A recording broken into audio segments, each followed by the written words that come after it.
Now listen, every time I have a guest on the show, my guests are usually people who have went against the grain.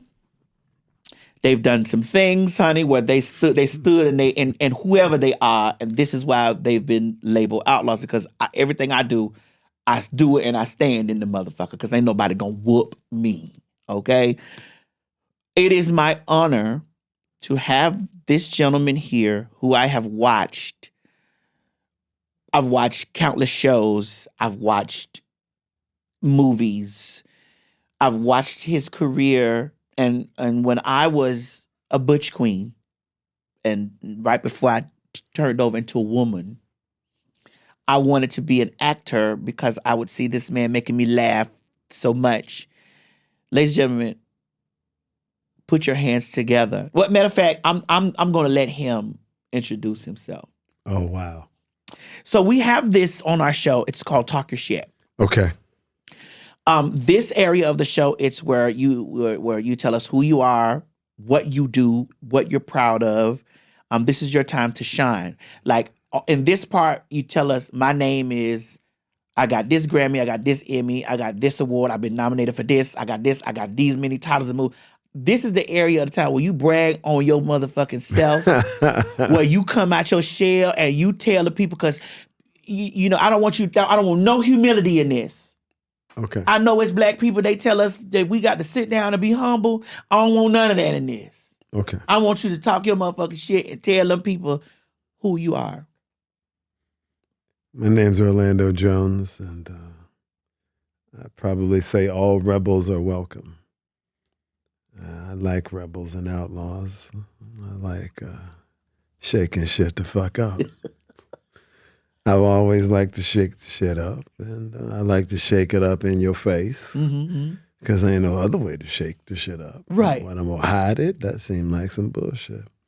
So as a storyteller, that's what I think I've done with my career. I got to tell motherfuckers up yours for 7-Up and write a campaign, have them pay me a bunch of money to understand how to talk to young people about rebellion culture. I got to launch reality television on FX Network and do all of what now people call normal television, but they don't realize it was Tom Bergeron and Jeff Probst and me and Phil Kogan, and they went to do Survivor and Hollywood Squares and Dancing with the Stars and Amazing Race.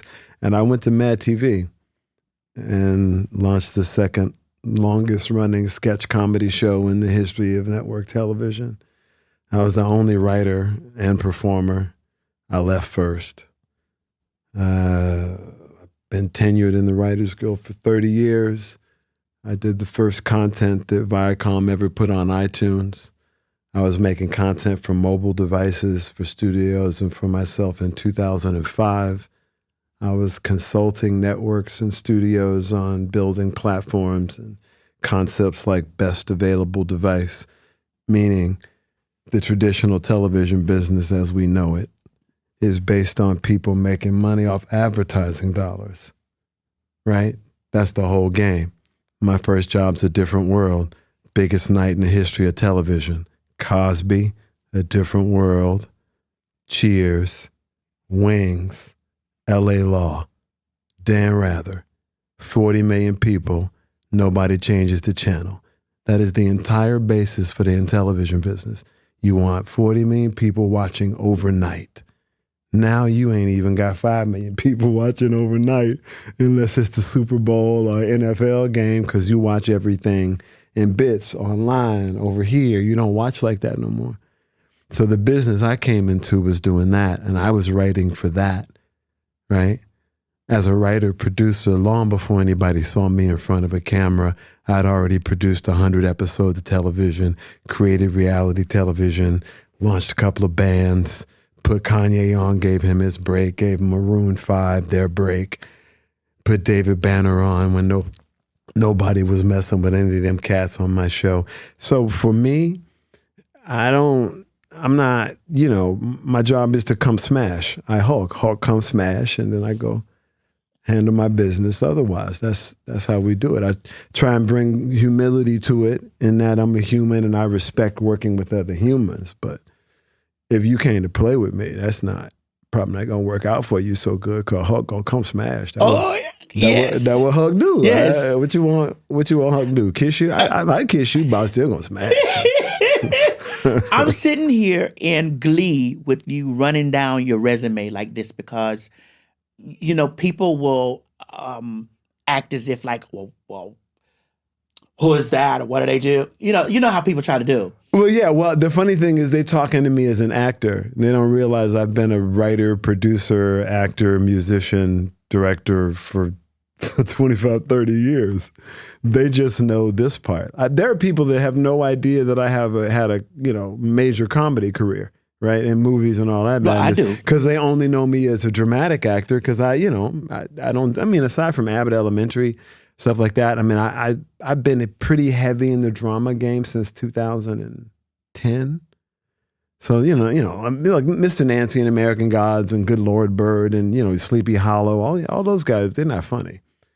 You know what I mean? Mr. Nancy's kind of funny, but Frank Irving is an asshole. He ain't funny at all. But you know what I mean? But a fun character to create. But again, I wrote Mr. Nancy. Yeah. I produced that show. Yeah. When it was a mess, I consulting produced it and landed the ship. When they had all their problems. I mean, then they got mad at me because I landed the ship. But I mean, that's what insecurity breeds. But I didn't do it for them. That was the point. I did exactly what I wanted to do. I said exactly what I wanted to say, and it went viral twice. Yes. So, I'm like, try again, bitches. I am like I'm absorbing all of this because like I've been watching you for so long. And I love to hear, I just love to hear that. Like I love to hear you, I did this is what I did. I am this.